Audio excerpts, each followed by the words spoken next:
Hi, it gives me a great pleasure to announce that the next spring workshop of the EGPA Permanent Study Group 12 is going to be here at the Faculty of Economics of the University of Coimbra in Portugal.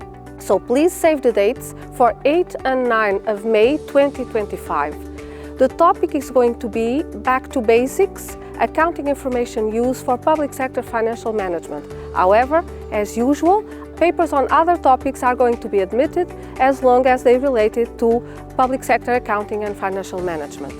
We promise you 2 days of very interesting discussions, but also some social activities, namely a visit to the city and to the University UNESCO site. The conference website is currently under development as long as the preparation of a call for papers.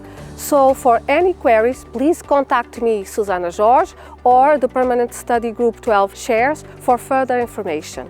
And please pay attention to your emails for further information too. The deadline for abstracts can be immediately advanced is middle February 2025. So I look forward to receive you here at the Faculty of Economics.